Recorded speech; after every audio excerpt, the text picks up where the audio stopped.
Hello everyone, this is Akhier, and we're back with the SCP Foundation. And right now we're on the rotation of one that I remember fondly or is generally liked. And for that, we're going all the way to the 3000s, Series 4, for a perfectly normal, regular old IKEA. The Infinite IKEA. You've likely heard of this, even if not specifically the SCP Foundation itself. There have been games and various other things surrounding the concept. And in fact, there are other settings that call back to it to some degree or another. In fact, a video I just watched examining the trailer for the new Backrooms movie that's coming out next month was like, oh yeah, and the whole it's in a furniture store calls back to the Infinite IKEA. It's like, oh hey, name drop for SCP. Anyway, SCP 3008. Object class, Euclid. I definitely prefer this where it's just object class, Euclid. The extras are fun. I do not think we should remove them or anything like that. And that wouldn't be my choice, my decision anyway, so don't ask about that. But as with any creative writing project, it can go a little far sometimes. But that's not what we're here for. We're here for the Infinite IKEA. I actually had a hard time finding it because that's all I knew of it as. I didn't think they'd be a perfectly normal and regular old IKEA for the name of it, but okay. I'm actually going to have to probably name the video something with Infinite IKEA, or else people might not know what I'm talking about. Anyway, special containment procedures. The retail park containing SCP-3008 has been purchased by the Foundation and converted into Site Blank. All roads leading to or passing by Site Blank have been redirected. The entrance to Skip 3008 is to be monitored at all times, and no one is to enter Skip 3008 outside of testing as permitted by the senior researcher. Humans exiting Skip 3008 are to be detained and then debriefed prior to the administration and anesthetics. Dependent upon the duration of their stay in Skip 3008, a cover story may need to be generated prior to their release. Any other entities exiting Skip 3008 are to be terminated. Description: Skip 3008 is a large retail unit previously owned by and branded as IKEA, a popular furniture retail chain. A person entering Skip 3008 through the main entrance and then passing out of sight of the doors will find themselves translocated to Skip 3008-1. This displacement will typically go unnoticed as no change will occur from the perspective of the victim. They will generally not become aware until they try to return to the entrance. Skip 3008-1 is a space resembling the inside of an IKEA furniture store, extending far beyond the limits of what would physically be contained within the dimensions of the retail unit. Current measurements indicate an area of at least 10 kilometers squared, with no visible external terminators detected in any direction. Inconclusive results from the use of laser rangefinders has led to the speculation that the space may be infinite. Skip 3008-1 is inhabited by an unknown number of civilians trapped within prior to containment. Gathered data suggests they have formed a rudimentary civilization within Skip 3008-1, including the construction of settlements and fortifications for the purpose of defending against Skip 3008-2. Skip 3008-2 are humanoid entities that exist within Skip 3008-1. While superficially resembling humans, They possess exaggerated and inconsistent bodily proportions, often described as being too short or too tall. They possess no facial features, and in all observed cases wear a yellow shirt and blue trousers consistent with the IKEA employee uniform.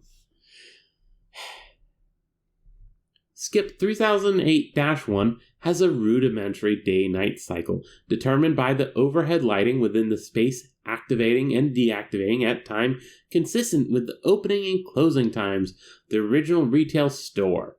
During the night instances of SCP 3008-2 will become violent towards all other life forms within SCP 3008-1.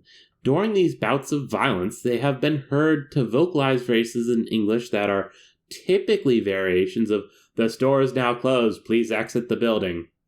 Once day begins, SCP 3008-2 instances immediately become passive and begin moving throughout SCP 3008-1 seemingly at random.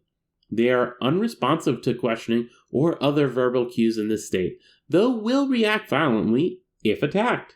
SCP 3008-1 is known to have one or more exits located within, though these exits do not appear to have a fixed position, making it difficult to leave SCP 3008-1 once inside.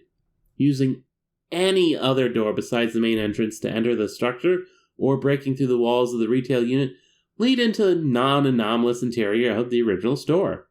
Since containment began, 14 individuals have managed to exit SCP 3008. Following extensive debriefings, all individuals have been administered anesthetics and released. Incident 3008-1. At 037 on blankety blank 2000 some point, a human male exited SCP 3008, followed 10 seconds later by an instance of SCP 3008-2. SCP 3008-2 caught and killed the man before itself being terminated by armed response person L. This incident represents the only time an instance of SCP 3008-2 has been seen exiting SCP 3008. A full autopsy on the corpse was performed. See 3008-2 autopsy log for more details. The man was carrying an IKEA-branded journal seeming to document his time in SCP 3008-1, transcribed below verbatim. And this is when I take a water break.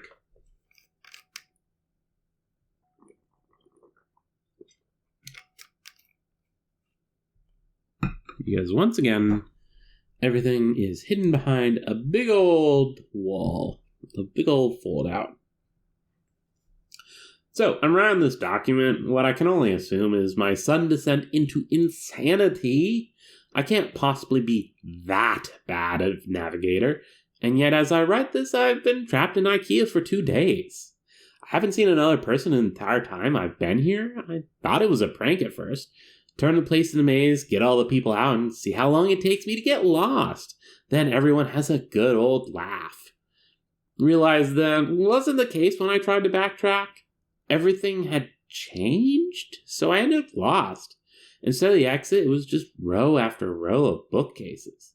So, I'm trapped in IKEA. Sounds like the setup for a bad joke. The lights went out at 10 p.m., nearly gave me a fucking heart attack, that loud electrical thunk sound, and then pitch blackness. Place is full of beds, though, and my phone has a torch on it, but no damn signal, so I found a bed and went to sleep.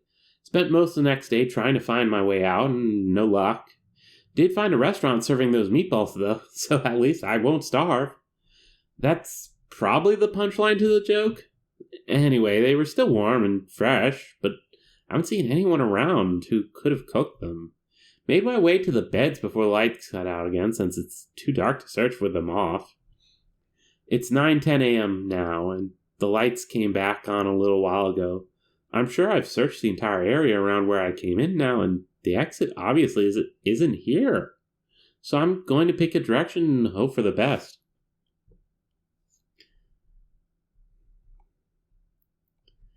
Day 3 of my magical IKEA mystery adventure. If I wasn't sure that there was something seriously weird about this place before, I am now. Walked for 3 hours in more or less straight line, insert IKEA joke here, before I came across a ladder next to one of those huge stock shelves they have here. Climbed up to get my bearings, and it looks like this place stretches on for forever. Like that scene from The Lion King, except instead of trees and grass, it was all shelves and tables and crap. I did see a person moving not too far away though, so I headed over.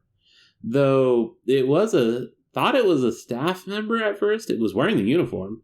And hell, maybe it was. Maybe freakish 7-foot-tall monsters with long arms, short legs, and no face are just the kinds of things they want working at Super IKEA. Damn thing completely ignored me though, and with no eyes or ears, I can't even be sure I knew I was there. Thought about shoving it or something to get its attention, but its hands were big enough to crush a watermelon, so I decided against it. It just kept moving along, and eventually I lost sight of it, so I decided to carry on the way I was going.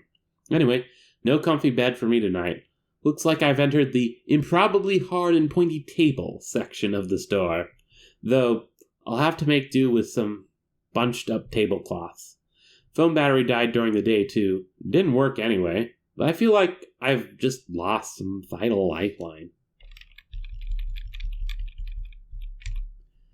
You ever see one of those cartoons where they're going through doors in a hallway and they just pop out another door in the same hallway? That's how I feel right now. I've seen nothing but the same identical bookshelf for 2 days now. Just row after row after row of them. I mean, come on. I love books as much as the next guy, but this is excessive. I'm obviously still moving forwards, though. I can see the signs hanging overhead passing by. Too bad none of them say exit. Not sure who I was addressing that question to. Let's just say it was practice for the autobiography I'm going to write when I get out of here. I'll call it My Perfectly Normal Trip to a Regular Old IKEA. If I ever get it, scratch that. Nope, not gonna think that. No, I will get out. And technically it does. But yeah, that's probably where the name of the thing, A Perfectly Normal Regular Old IKEA, comes from. Finally found some other people. Yet, turns out I'm not the only poor bastard trapped in here. Lucky for me, I guess. My 6th night here, 2 of those staff things came at me in the dark. Different from the first one I saw, but still messed up. Heard them coming. They were saying that the store was closed and I had to leave the building. All nice and polite-like. I'm not sure which part of that was weirder. That they don't have mouths, or that they're apparently trying to kill me while they were saying it. Came at me like rabid dogs. So I liked it. Sprinting through IKEA in the dark like a fucking madman. I saw it when I cleared another stand of those giant stock shelves, all lit up with torches and floodlights. They built a whole town in here. Got a massive wall built out of shelves and beds and tables and whatever else. I swear to God, it was the most beautiful thing I've ever seen. Anyway, I guess they saw me coming, or maybe they heard my manly bellows of fear. Because they had a gate open and 2 people were there waving me in. Heard the staff thing slam into the gate behind me after it closed. Still politely informing us all that the store was now closed. They wandered off eventually, though. They call the town Exchange, because that's what's on the sign hanging from the ceiling directly above it. Exchange and Returns. All lit up against the night using lights they found and plugged into the power lines. And there are beds and food and people. Over 50 wonderful people with regular-sized limbs and a full set of facial features. It's now my 7th night here, and the first one not spent in darkness. A full week living at IKEA. There's probably a TV show in that somewhere.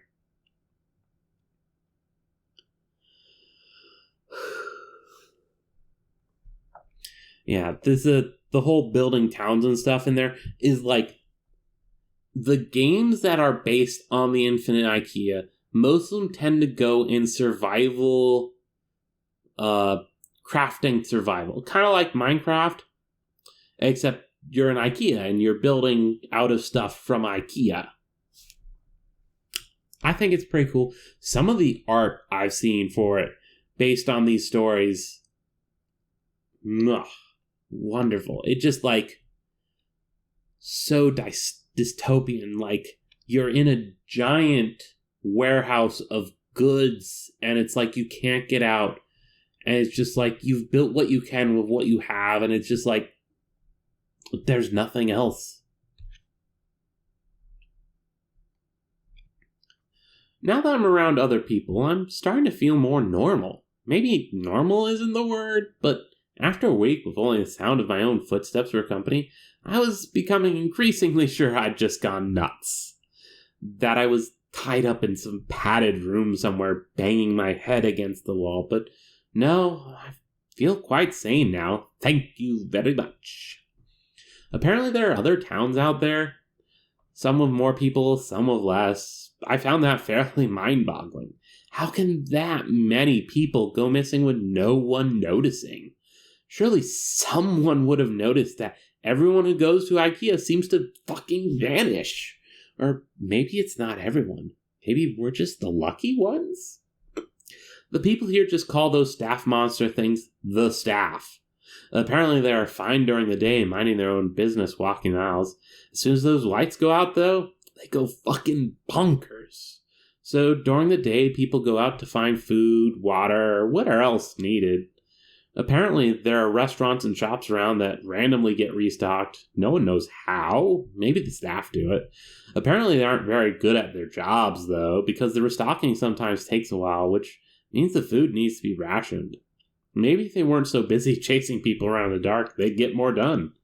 Anyway, when night comes, the staff goes nuts and everyone holds up inside the walls. Apparently the same everywhere in this place, whatever this place is. The IKEA, from whence all of the IKEAs sprang. Or maybe we're all still in a regular IKEA with some... Or maybe we're all still just in the regular IKEA, and this is all some fever dream brought on by mind-numbing boredom. Who knows? Definitely not my tongue, because I wasn't reading that line very well. Water.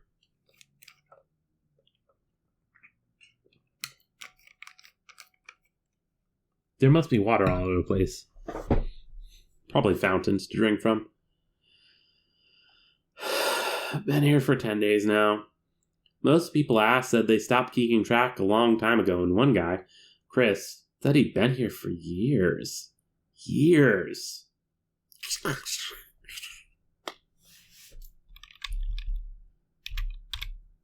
Apparently there are rumors of people who do manage to get out, and of people who see the exit only to have it vanish before their very eyes.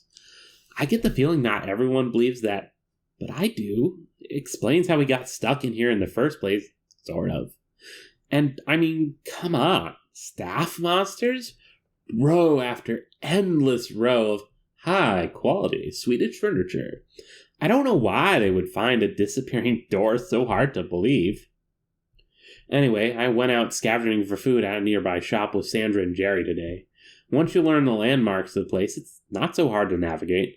The overhead signs help a lot, but there are others, not too far in the distance. A huge section of those giant stock shelves has collapsed against each other, and way off in the east, we all assume it's east anyway. Apparently, IKEA doesn't sell compasses. It's some kind of tower that looks like it's made of wood. Reaches all the way to the ceiling. Maybe they were trying to break out through the roof? Lights up at night, so there must be people there. But it's apparently a few days' walk, which means it must be miles away. So no one here really knows for sure? Apparently I got incredibly lucky sleeping out in the open for a week without getting ripped to bits by the staff.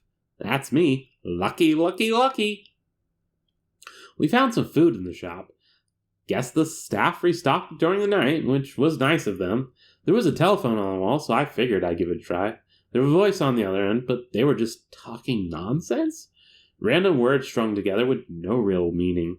You ever see a video of someone with aphasia? Kinda sounded like that. Didn't answer me when I spoke to them anyway. Sandra says all the phones in here are the same. Oops, asking the journal questions again. It could also be like number stations and stuff being put in, but that's a completely unrelated thing to this.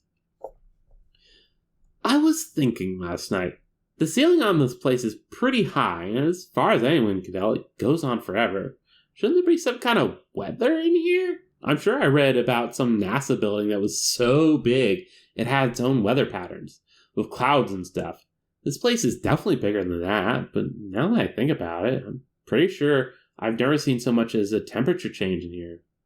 I'll add it to the grand list of weird bullshit. Oh, and that's true fact. There is a NASA, one of the hangars where they have the big rocket standing up. It has its own weather system, which is cool. That's really cool. A man-made building with its own weather. Anyway, the staff attacked the exchange last night. Must have been 20 or 30 of them, all just asking us to leave the store calmly as you like, while trying to smash the walls down with their bare hands. Apparently this happens pretty regularly, so everyone is prepared for it. Knives from the restaurants, lawnmower blades made into hatchets, a fire axe. One guy, Wazim, even made a functional crossbow. Anyway, the walls have holes in them, which I hadn't noticed before, specifically so we can stab out at the staff when they attack. Took a couple of them down myself. They don't seem to bleed, which is weird, but they go down as easy as a regular person once you start sticking holes in them. We had to haul the bodies away in the morning. Apparently the dead ones will attract more during the night, so we had to get them away from the exchange. We have a couple of those trolley things they use to move big boxes around, so we loaded them up and took them over to the pickup. Apparently, people just name everything in here after whatever sign is hanging overhead. I don't know a better way. Pickup was grisly. There were hundreds, maybe thousands of dead staff all piled up. There was no smell, which was a blessing. Apparently, in addition to not bleeding, these things don't rot either. My curiosity got the better of me while we were unloading them, so I took a look at one of the more cut-up ones. They're just skin, or something like that. All the way through. No muscle, no bone, no organs? Are they even really alive in the first place? They certainly seem like they have bones when they're moving around, pounding on the walls, and I'm sure I felt more resistant than just skin when the knife went in during the night. Maybe something happens to them when they die? Just one more thing on the ever-increasing list of weird shit that goes on in here, I guess. Something occurred to me after the staff attack the other night. Every time you see a situation like this on TV or in film, like it's the end of the world or everyone is trapped on an island or whatever, once a group like ours start to form, people always seem to turn on each other, fighting for food or dominance or whatever else. That hasn't happened here. Apparently, people from other towns come by from time to time just to check in or occasionally to trade if they are short on something. But everything is always so cordial, friendly even. Maybe it's the threat of the staff, or perhaps the constant restocking of supplies in the shops means there's nothing much to fight for. Maybe people are just better than they are generally given credit for. That's a nice thought. I think I'll go with that one. And they're right. The whole Lord of the Flies thing where it's like, oh, you stick a bunch of boys on an island, suddenly they have a pig's head and they're killing kids and whatnot. There have been, well, not studies, but there have been instances of similar things IRL, in real life, if you prefer, where do people just kind of help each other? Like the Boy Scouts that got stranded on an island, yeah, they just kind of like did the Boy Scout thing. It's like there wasn't any like worshipping a dead pig skull or anything. No, they just were decent people. And like time and time again, when things go bad, like most of the time, the people just band together with the people around them. It takes very special conditions before it gets into the really bad. Like, yeah, Lord of the Flies can happen. That kind of situation is possible. But overall, humanity is actually better when it's together in a situation like that than most people would think, especially given the kind of people are in charge right now. I'd like to experiment to see what they do on an island all by themselves as well. It'd be informative. Really, scientifically necessary, I think, in fact. Anyway, A dozen people showed up at the gates this afternoon from a town called Trolleys. Apparently the staff broke through the wall and tore the town apart during the night. These 12 are the only survivors out of over 100. We let them in, obviously. One more point in the human decency column. Later I asked if anyone knew how many of these towns there were out there. Between us and the new folks, we managed to come up with over 20 names. 20 towns filled with people, and who knows how many beyond that. The mouth of this place should be, how is that even possible? Surely someone, somewhere, must be looking for thousands of people that must be in here. And there's a reason why it's not so extreme on the SCP Foundation side of things. I've been here for a little over 2 months now. Not that much changes, as it turns out. A couple of new people showed up. Same story as the rest of us. Nice little trip to IKEA, and suddenly they're trapped in Billy Bookcase's house of faceless weirdos. The staff attack the exchange once or twice a week. We kill them, haul their bodies off sometimes. They hurt us, or haul their bodies off. Sometimes they hurt some of us first. They killed a guy called Jared a couple weeks back. It was awful, frankly. Turns out regular humans still bleed in here, even if the staff don't.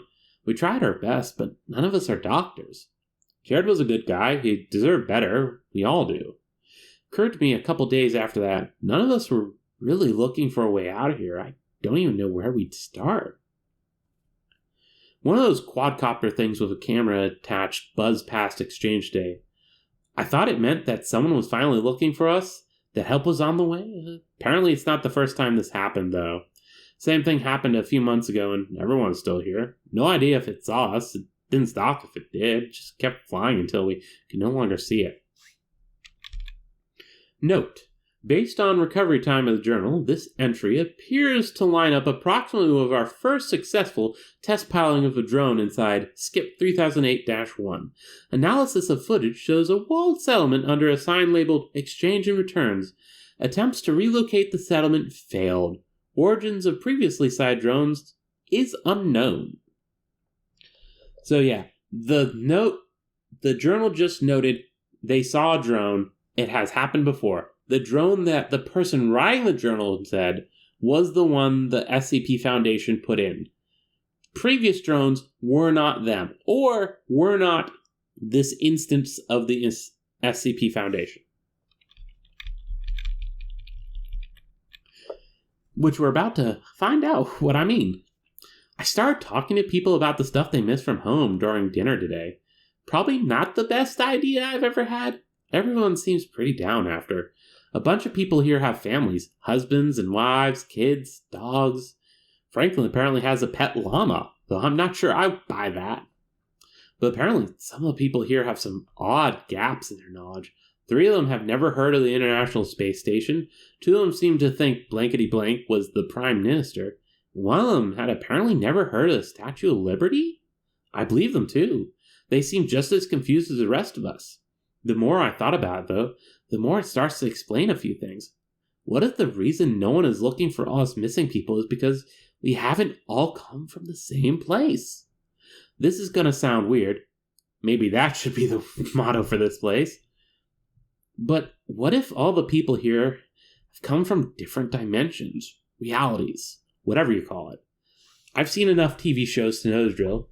Sarah comes from a place where there is no Statue of Liberty. They didn't launch a space station where Wasim is from. If everyone here came from different places, even from ones that seem identical, there'd be no huge missing person panic, no mass search.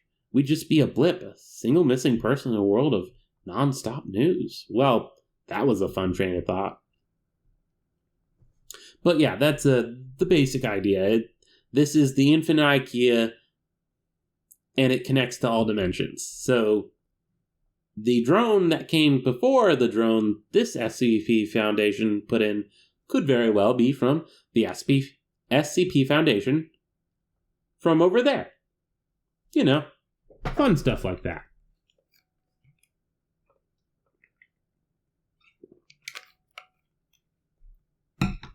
Stay hydrated. Just realized that yesterday was the 6-month anniversary of my arrival here. I wonder if IKEA sells party hats. The routine around here has remained more or less the same. More new folks show up, one every couple weeks or so. Food supplies go up and down, but we've never actually had a major shortage. Occasionally we get a visitor from one of the nearby towns. Usually checkouts are aisle 630. We check in with each other from time to time, occasionally trade supplies if someone gets particularly low on something. It's comforting in a way. Reminder that we aren't alone in here, some small glimmer of civilization. Sometimes they bring medical supplies. Apparently there's a pharmacy a few towns down from checkouts that gets restocked every now and then, so they share out what they can.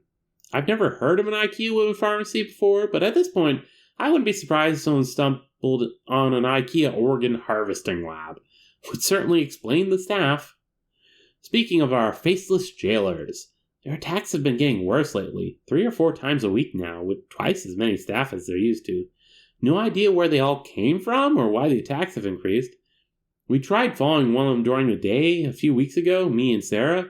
Want to see if they led back to the staff room or something. Didn't seem to go anywhere though, just randomly walked through the aisles. We had to turn back before we found anything. We've been reinforcing the walls, trying to arm ourselves better. Certainly no lack of materials to use. Wasm has been making more crossbows, but it's pretty slow going. Too bad IKEA doesn't sell guns. Note, no new personnel have entered SCP-3008 at Site Blank in the time span indicated in this entry.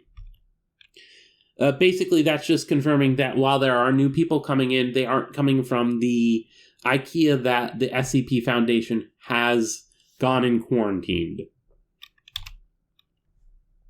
The attacks are getting bad now. Almost every night with so many staff that the bodies almost pile high enough for others to climb the wall. I think we're in real trouble here. Exchanges... I think exchange is done. We got hit pretty bad last night. Not many casualties, but the wall is wrecked. We finally figured out why the attacks have been escalating too. A box of supplies had a chunk of one of the staff in there. No idea how it happened, but apparently a piece of one will draw them as well as a full body. Too late now in any case. There's too many bodies for us to haul away and still have time to fix the wall before night. Candace has called a meeting. I suspect there will be call of abandoning exchange. Maybe try and get shelter at checkouts or something. It's already getting late though. I don't think we have the time to make it. Maybe some of us will. I was fine for the first week out in the dark after all, but then how often can I keep getting lucky? I'm only writing this for a sense of closure, I guess. For me, or for anyone who finds this. This is the final entry here. I hope whoever is reading this is doing so from outside of this place. My biggest fear? If I do die tonight, I'll just wake up here again in the morning. Note, this was the last entry. It is assumed that while attempting to reach the checkouts settlement, he was separated from the rest of his group by pursuing a Skip 3008-2 instant and happened upon the exit. So close.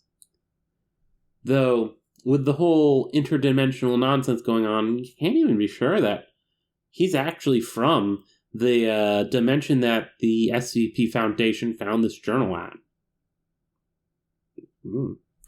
But yeah, this is definitely one of the skips that has breached containment, as it were. It has gained general popularity among the internet population, and I can see why. It is such a compelling thought. Like, IKEA is already a big store where you go in and it feels like you could just get lost forever in there. And then you do. And you look around, and there are no walls, because it just goes forever. Like, they talk about infrared, rangefinders.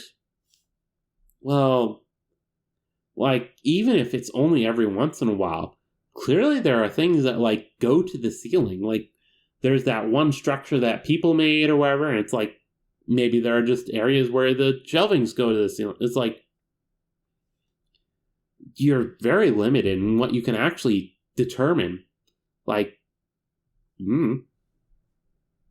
It's just such a strange and just... I'm thinking of the word where... Oh god, I am... It's like the back rooms. Back rooms.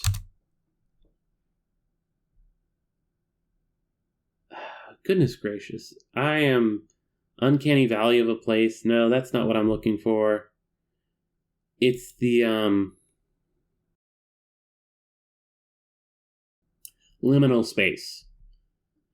The whole concept of liminal space is where it's like you're between areas. And it's like you're in the back rooms. Thus the name of the one, not SCP, but just a general creepypasta that now has a movie coming out that I plan to watch and probably do a review on this channel. So, oh hey, have you considered subscribing? Definitely, if you've listened to this point, leave a like on the video. That will help immensely. Also, if you have subscribed and you haven't been seeing videos, ring the bell, because YouTube hates telling you when people you follow put out new content.